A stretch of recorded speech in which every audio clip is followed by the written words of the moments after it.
TV Cristo Vive. Un canal de bendición. Un canal para toda la familia.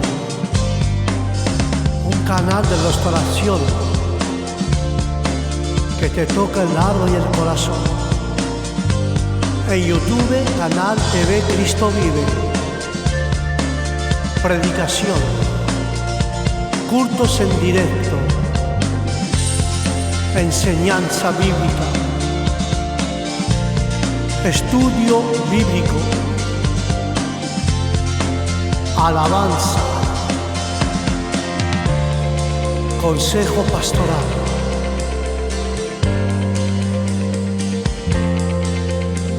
Adoración, oración, lectura bíblica. Todo esto y aún más en YouTube, en canal TV Cristo Vive, con el pastor Juan. No te lo pierdas. Del lunes al domingo en tu canal de YouTube TV Cristo Vive. Su esperamos. Dios te bendiga.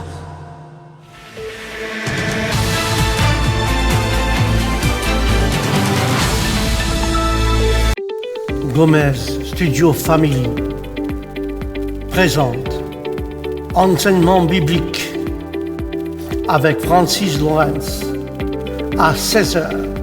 Thème du jour, le tabernacle. Dieu vous bénisse. Amen.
Enseignement biblique, le tabernacle.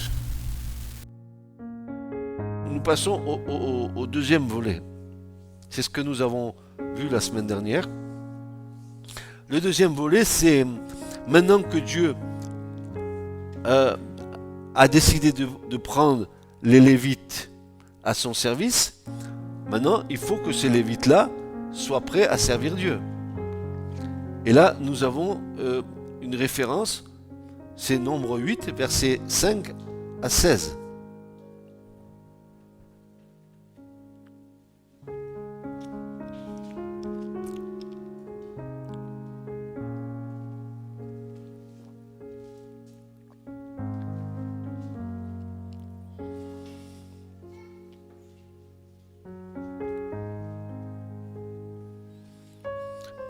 L'Éternel parla à Moïse et dit, Nombre chapitre 8, versets 5 à 16, l'Éternel parla à Moïse et dit, prends les Lévites du milieu des enfants d'Israël et purifie-les. C'est-à-dire qu'ils soient en état d'exercer le service. Et il va dire, voici comment tu vas les purifier. Voici comment tu les purifieras. Verset 7. Fais sur eux une aspersion d'eau expiatoire et qu'ils fassent passer le rasoir sur tout leur corps, qu'ils lavent leurs vêtements et qu'ils se purifient. Ensuite, ils prendront un jeune taureau avec l'offrande ordinaire de fleurs de farine pétrie à l'huile, et tu prendras un autre jeune taureau pour le sacrifice d'expiation. Tu feras approcher les Lévites devant la tente d'assignation. Tu convoqueras toute l'assemblée des enfants d'Israël. Tu feras approcher les Lévites devant l'Éternel. Et regardez bien ce qui se passe là. Qu'est-ce qu'il est marqué? Et les enfants d'Israël poseront leurs mains sur les Lévites. Il y a comme une identification entre les Lévites et le peuple. Les Lévites vont recevoir, nous verrons, leur consécration par les mains de Moïse et d'Aaron. Et de l'autre côté, pour qu'ils puissent servir le peuple, il faut qu'ils soient agréés du peuple. Et c'est le peuple qui va venir et qui va poser ses mains sur les Lévites. Comme s'il y avait une espèce d'harmonie, une espèce d'unité, en fait, pour que ce soit vraiment devant la face de Dieu. Je sers Dieu, mais je sers aussi mes... voyez-vous, la responsabilité des Lévites.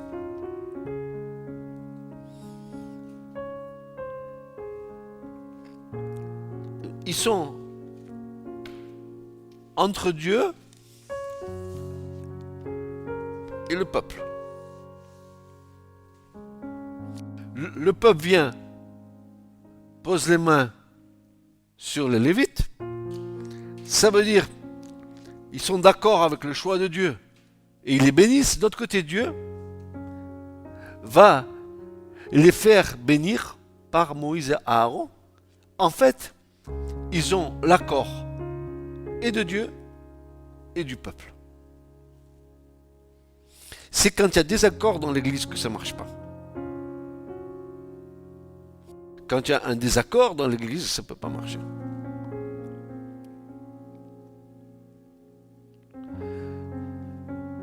Tu feras approcher, verset 10, les Lévites devant l'Éternel, et les enfants d'Israël poseront leurs mains sur les Lévites.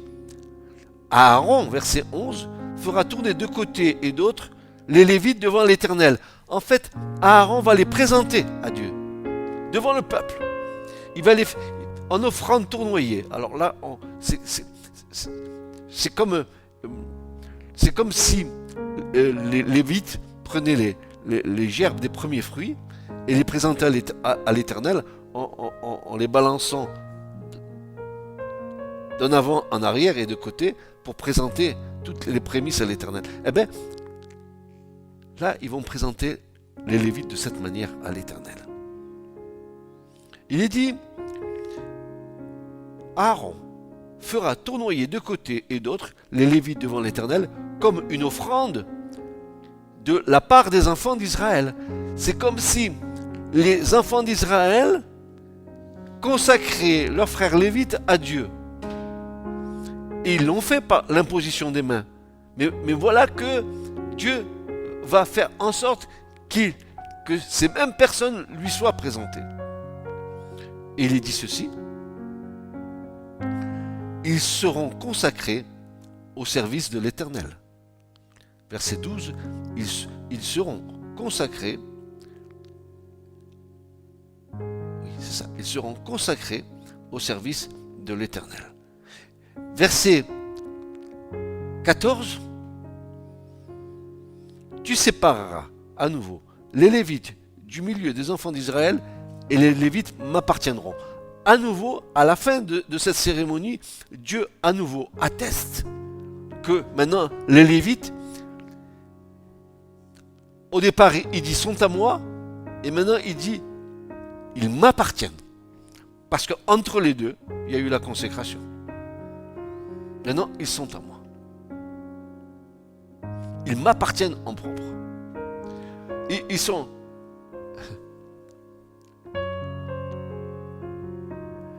Comme Adam a vu Ève quand Dieu a séparé Ève d'Adam, que Adam a vu Ève, il va dire ceci: voici la chair de ma chair et les os de mes os. Ainsi, les Lévites sont la chair de la chair des Israélites et les os de leurs os. Ils s'identifient au peuple. Verset 15. Après cela, les Lévites viendront faire le service dans la tente d'assignation. C'est ainsi que tu les purifieras et que tu les feras tourner de côté et d'autre comme une offrande. Car ils me sont entièrement donnés du milieu des enfants d'Israël. Je les ai pris pour moi à la place des premiers-nés, de tous les premiers-nés des enfants d'Israël. Pourquoi Dieu dit ça? Parce que tous les premiers-nés qui sortent de la matrice appartiennent à Dieu. C'est Dieu qui a créé ce peuple. Et maintenant, Dieu va déplacer cela sur les Lévites. Ils sont à moi. Donc, je ne prendrai plus les premiers-nés, mais tous les Lévites sont à moi. Ils m'appartiennent à moi. Alors, il y a des choses qui sont étonnantes dans l'Écriture parce que il nous faut vraiment avoir les yeux de l'esprit pour bien comprendre certaines choses, parce que l'Écriture c'est comme ça. Ça nous interpelle et ça nous rend curieux de savoir ce que ça peut encore nous révéler. Quand Jésus dit sondez les Écritures, quand on sonde quelque chose, c'est pour trouver quelque chose. Oui ou non? Quand vous faites un trou pour trouver de l'eau dans le désert, vous sondez pour trouver quelque chose. Et vous n'aurez de cesse de creuser jusqu'à ce que vous trouviez l'eau.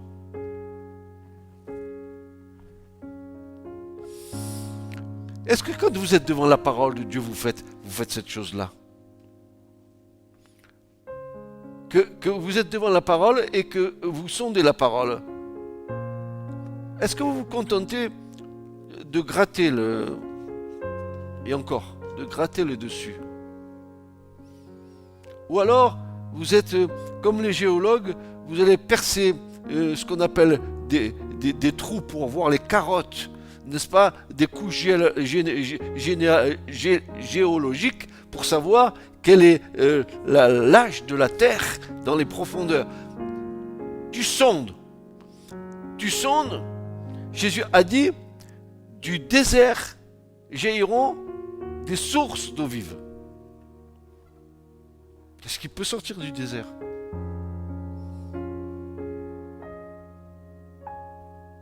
Le désert, c'est la sécheresse.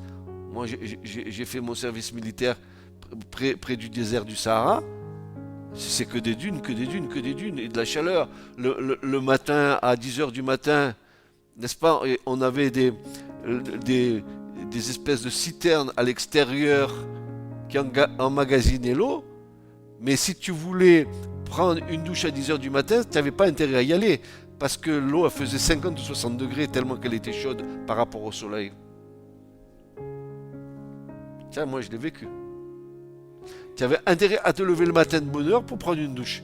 Parce que à 10h du matin, on t'amenait à l'hôpital. Hein.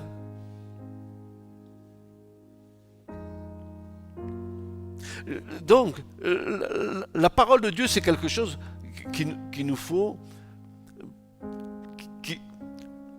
que nous devons aborder en nous disant, vous et moi, c'est pas qu'une lettre écrite. C'est pas simplement que ça. Si la parole est Christ, si la parole est Christ, le verbe, le logos, le verbe, alors on doit faire une rencontre avec cette parole. Il y a un moment donné où tu dois la rencontrer. Mais il faut chercher.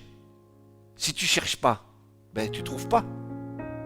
Si tu ne grattes pas, si tu es dans le désert et que tu as soif et que tu ne grattes pas pour trouver de l'eau, tu vas mourir. Si tu lis jamais la parole de Dieu, que tu te contentes d'entendre, mais tu es mort quoique vivant.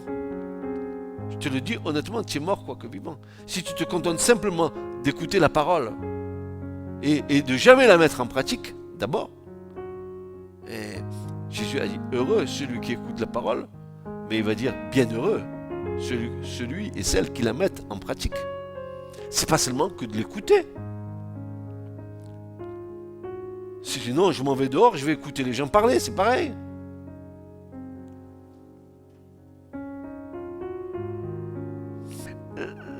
La parole de Dieu, excusez-moi, mais je dois insister, la parole de Dieu, elle a une puissance en elle-même.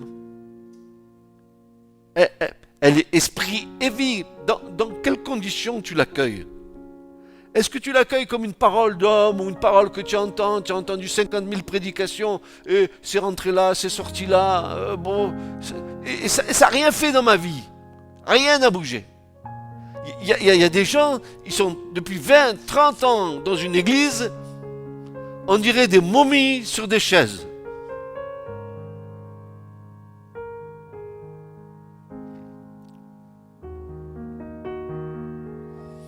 La parole de Dieu, elle doit nous communiquer la vie. Les paroles de Jésus sont esprit et vie. Une parole qui est remplie de l'esprit de vie doit te communiquer la vie. Mais est-ce que tu cherches la vie?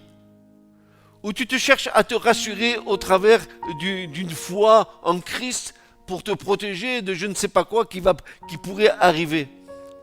Mais si tu suis Christ, tu ne le suis pas pour prévenir quelque chose qui pourrait t'arriver, mais c'est parce que tu l'aimes. Parce que tu as fait une rencontre d'amour avec lui. Je ne pourrais pas suivre le Christ si je n'avais pas fait cette rencontre qui a enflammé ma vie. Tu ne peux pas bâtir un mariage si ce mariage n'est pas bâti sur un amour entre deux êtres qui s'aiment réellement, qui s'aiment. C'est impossible de bâtir quelque chose sans la plateforme commune de l'amour. Et il nous faut comprendre que cette parole qui est là, j'étais comme vous pendant des années, au départ de ma conversion.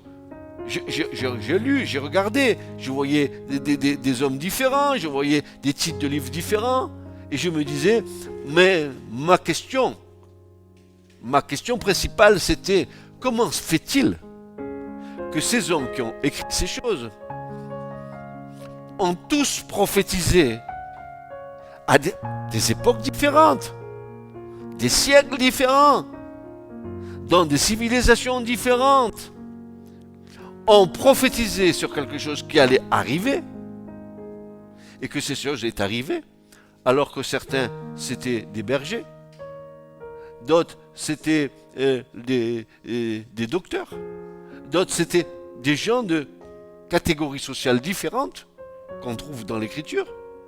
Élie le Tishbite, Élisée qui labourait les champs, agriculteur. Et quand nous regardons la diversité des gens qui ont écrit de la part de Dieu, tu te dis, mais qu'est-ce qui fait que là-dedans, il y ait, à des siècles différents, à des époques différentes, que dans ce livre, il y ait une unité? C'est ce qui m'a le plus interpellé à moi, quand je suis rentré dans la foi. Je me disais, mais un Ézéchiel ou tu parlais Abraham, qui était à des siècles différents, ils ont tous dit des choses de la part de Dieu, et tu vois que tout s'harmonise, et que tout s'est synchronisé, que ça aboutit là où Dieu veut que ça aboutisse.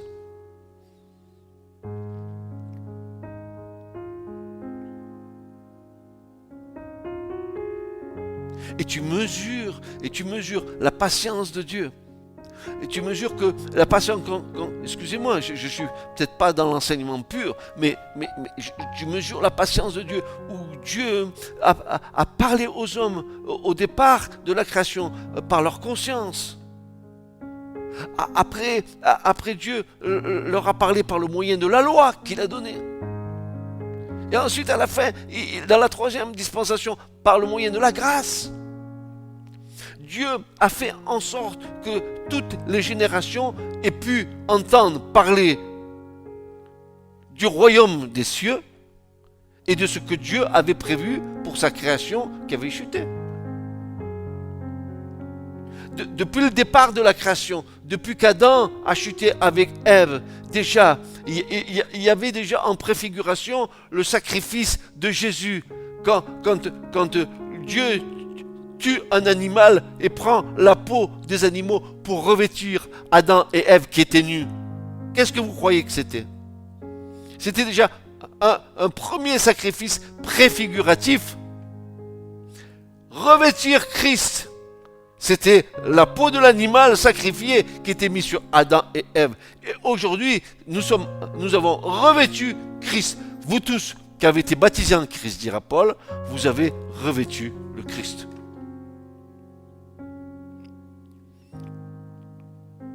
Moi, j'aimerais vous dire que plus vous rentrez dans la communion de la parole, et plus vous êtes en train de toucher à l'infini, vous touchez à l'éternité.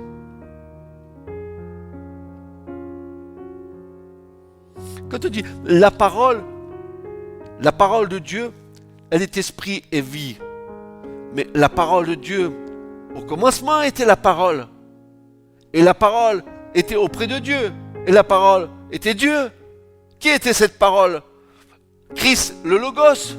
Cette parole qui est là, c'est par cette parole que Dieu a créé les mondes. C'est hébreu. La parole de Dieu a créé les mondes. Et si les mondes tiennent, si l'univers tient, c'est parce que la parole de Dieu, elle tient l'univers. Dieu quitte sa parole, tout s'effondre.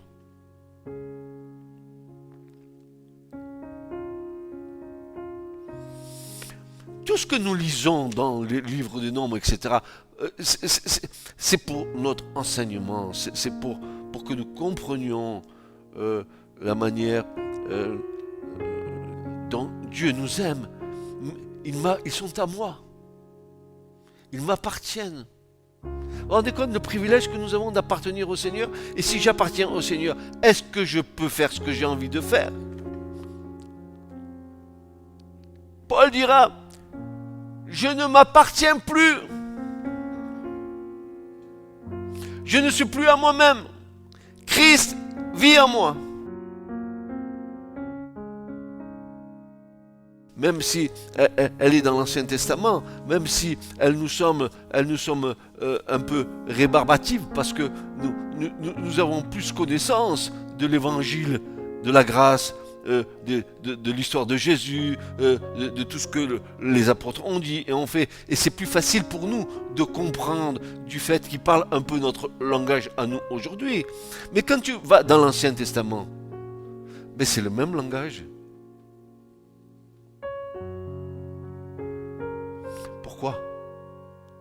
Pourquoi? Parce que c'est le même esprit.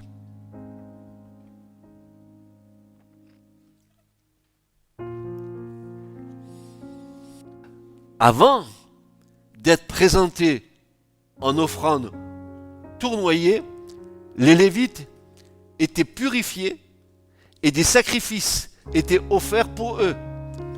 Ils faisaient passer le rasoir sur tout leur corps. Qu'est-ce que ça voulait dire? Et lavaient leurs vêtements. Nous avons déjà rencontré ces images à l'occasion de la consécration des sacrificateurs et de la purification des lépreux.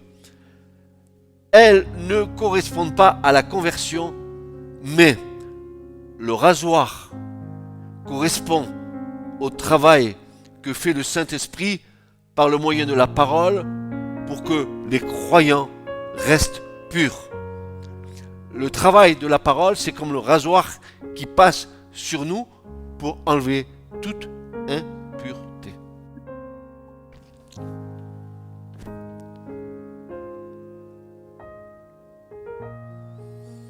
Le rasoir est l'image du jugement que nous avons à porter sur tout ce que produit la chair. Tout ce que produit la chair, le rasoir. Faut ôter. Pour le serviteur, l'orgueil en particulier croît vite, grandit vite. Si le rasoir n'est pas là pour en surveiller les apparitions, un serviteur de Dieu, il peut s'enorgueillir, vite, il faut que le rasoir il passe dessus. D'autre part, quand nous venons de nous laver, nous n'aimons pas, et c'est vrai, quand nous venons de nous laver, nous n'aimons pas remettre des habits sales. Vrai ou pas? Un tricot de corps brun, c'était propre. Une fois que tu t'es lavé, tu remets pas tes vieilles affaires de la semaine. Ça pue, ça sent.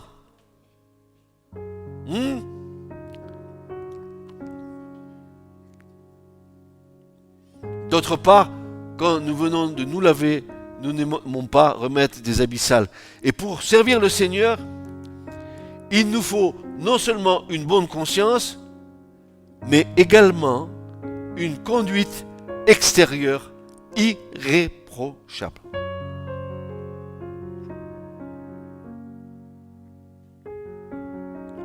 Après cela, seulement le Lévite pouvait faire son service.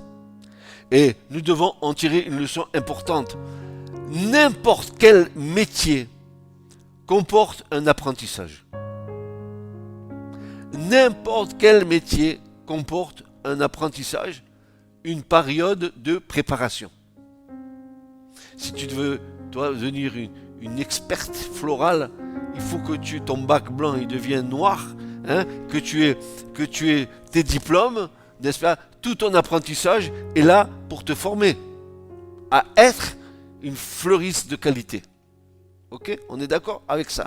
Eh bien, n'importe quel métier comporte un apprentissage, une période de préparation, à plus forte raison. Le service du Seigneur, avant de commencer activement un travail pour Christ, laissons-le faire celui que par sa grâce, lui veut accomplir en nous. Laissons-le accomplir le travail en nous avant de le servir.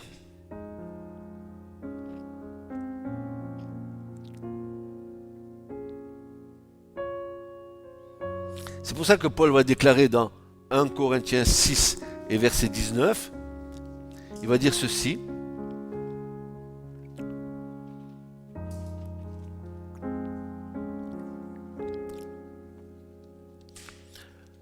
« 1 Corinthiens 6, verset 19, il dira ceci. « Ne savez-vous pas que vous êtes le temple du Saint-Esprit qui est en vous et que vous avez de Dieu.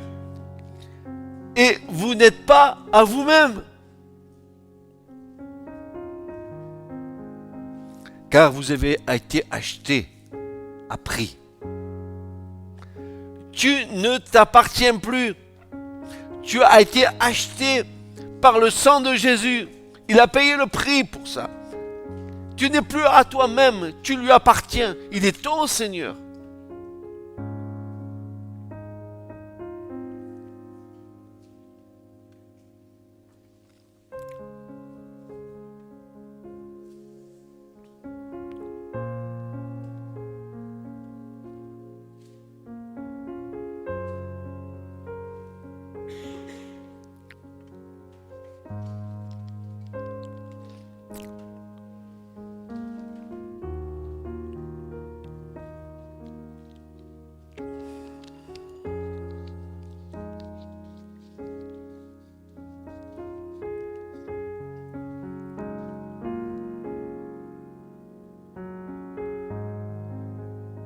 n'importe quel métier comporte un apprentissage, une période de préparation. À plus forte raison, le service du Seigneur. Avant de commencer activement un travail pour Christ, laissons-le faire celui que par sa grâce, lui veut accomplir en nous.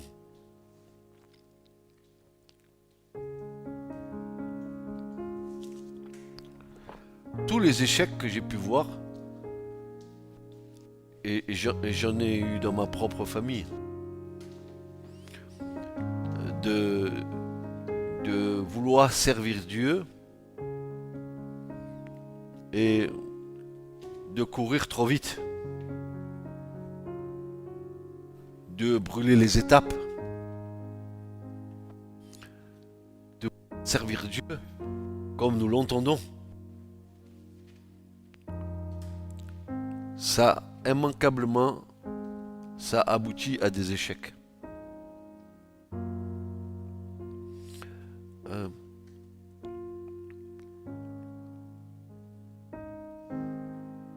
Le temps de préparation que Dieu fait dans nos vies, ça va aboutir à une maturité spirituelle. La croissance, elle va se faire à partir du moment où Dieu t'a donné le top pour commencer ton appel.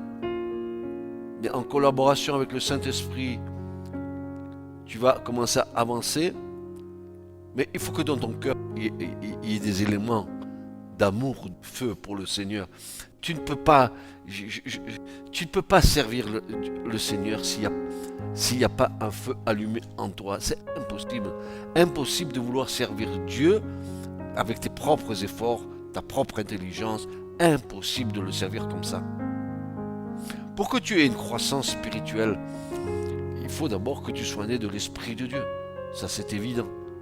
Et une fois né de l'Esprit de Dieu, il faut que tu laisses Dieu te pétrir, te malaxer, faire de toi une œuvre, un vase d'honneur pour que tu puisses le servir, pour qu'il déverse en toi ce qu'il veut déverser en toi.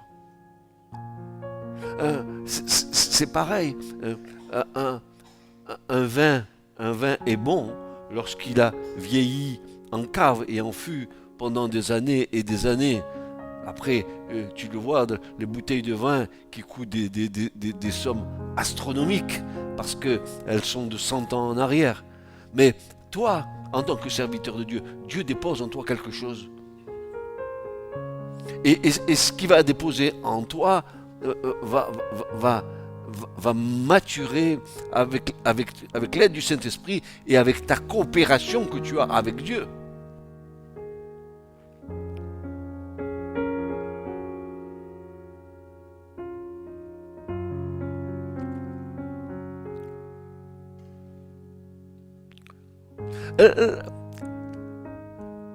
La croix et l'œuvre de la croix, c'est quelque chose de constant jusqu'à notre mort. Je m'explique. Jésus dit, si quelqu'un veut me suivre, qu'il se charge de sa croix et qu'il me suive. Ça veut dire que pendant toute ta vie, la croix va agir en toi. Pendant toute ta vie, l'œuvre de la croix va agir en toi. Et il va dire, mais si quelqu'un ne haït pas son père, sa mère et ses frères, plus que moi, il n'est pas digne de moi. Qu'est-ce que Jésus veut dire? Pas haïr dans le sens, je l'ai haï. Il va dire, si vous m'aimez moins que votre famille, haïr veut dire aimer moins dans le terme hébreu. Aimez moins. Si vous m'aimez moins que votre père, votre mère et vos frères, vous n'êtes pas digne de moi.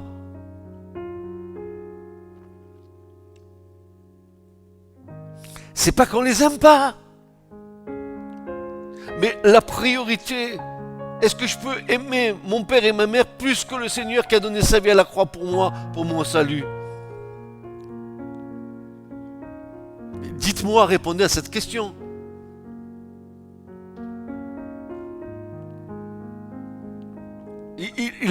Il a donné sa vie pour nous. Et nous voudrions aimer nos parents, n'est-ce pas, malgré l'amour que nous leur devons, nous voulons aimer nos parents plus que Jésus? Non, c'est pas possible. On ne parle pas du même amour. On parle d'un amour charnel. Et de l'autre côté, on parle d'un amour spirituel. C'est pas possible, c'est pas la même chose.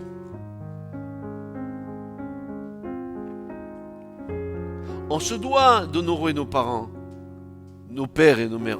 Ils nous ont donné la vie, on se doit, mais on ne va pas les aimer et les faire passer avant Christ. C'est impossible. D'ailleurs, c'est quasiment impossible pour ceux qui ont fait une vraie rencontre avec Christ. La question, elle se pose même pas. Elle se pose même pas.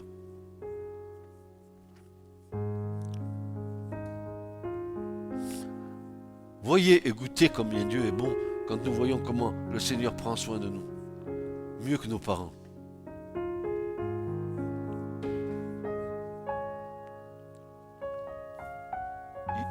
Dans les moindres détails de nos vies, on voit sa main qui agit. Pourquoi? Nous sommes ces Lévites.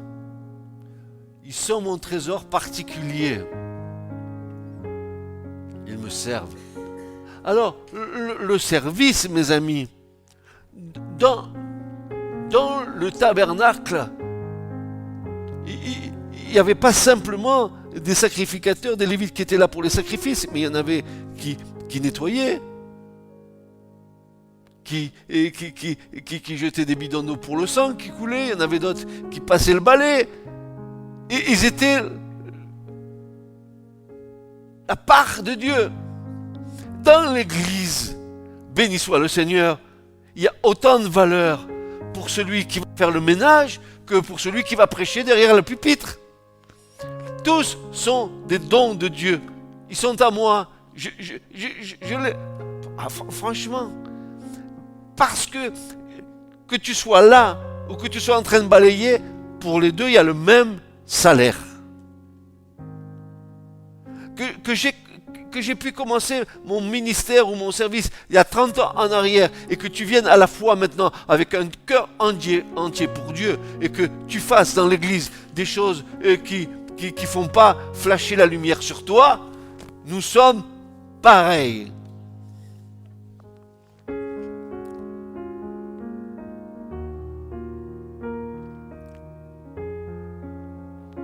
Dieu se glorifie dans les petites comme dans les grandes choses.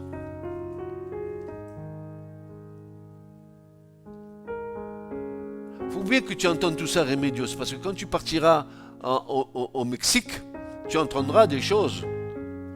Tu iras dans des églises, certainement. Fais attention à ce que tu entends. Et attache-toi à la parole de Dieu, pas à la parole des hommes. À la parole de Dieu, oui. Parce que cette parole, elle est inspirée de Dieu. Paul dira à Timothée, toute écriture est inspirée de Dieu. Et dans le terme inspiré qu'il y a là, ce mot en grec veut dire toute écriture a en elle-même le souffle de Dieu. Et utile pour redresser, pour enseigner, pour corriger, pour amener au salut. Ça, c'est la parole.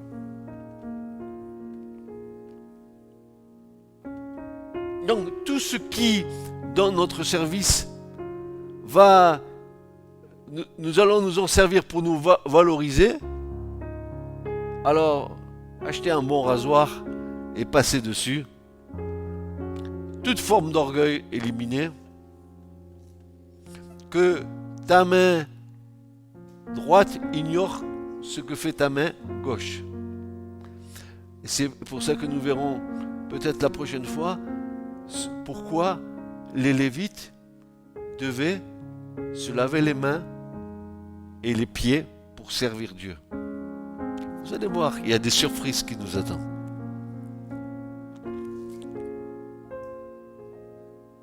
En tout cas, une fois qu'on a été lavé, on ne reprend pas les vieux vêtements.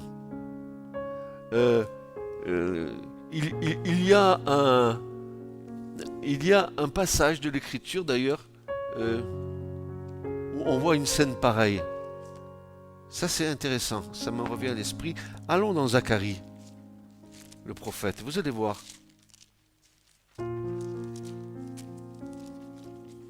Zacharie, chapitre 3. À partir du verset 2 jusqu'au verset 5. Tiens, quelqu'un veut bien le lire? Zacharie 3, verset 2 à 5.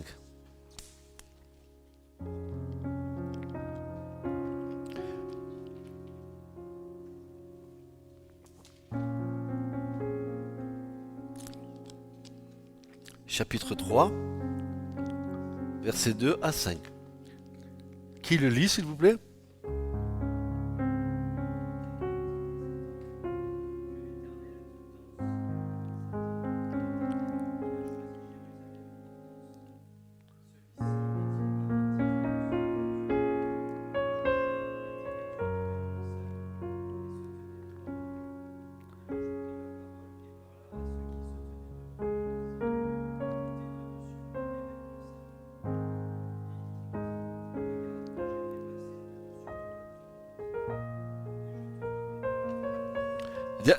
Les vêtements sales, ici, c'est les vêtements de l'iniquité. Vous avez vu?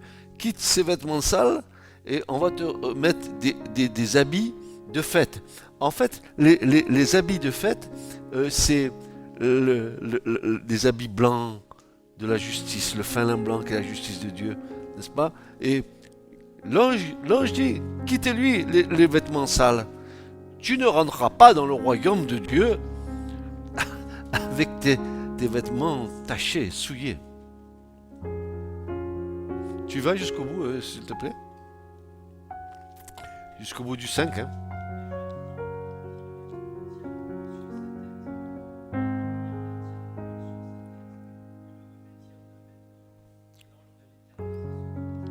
Voilà. Donc, question de quitter les vêtements sales. De ne pas servir Dieu avec des vêtements sales. Parfois, on a l'air d'avoir des beaux vêtements bien, hein? On a acheté ça chez shop.privé, là ou je sais pas quoi, .com, hein? On fait la belle, et on est là, et pourtant les vêtements, ils sont en réalité sales.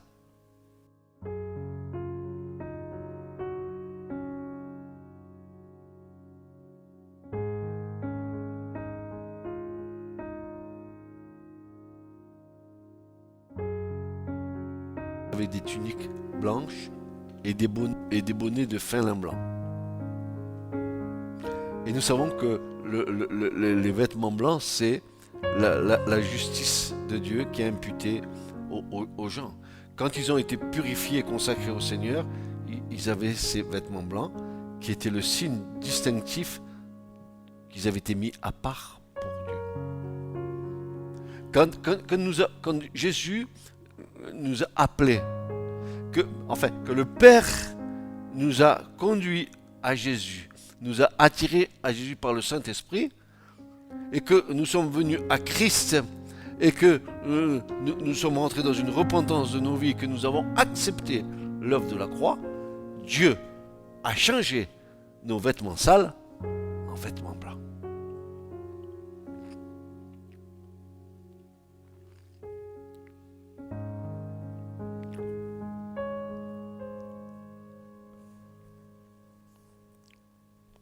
Je vous rappelle la signification du mot lévite, attaché. Nous sommes attachés à Dieu. Attachés à lui. Dieu vous bénisse. Amen.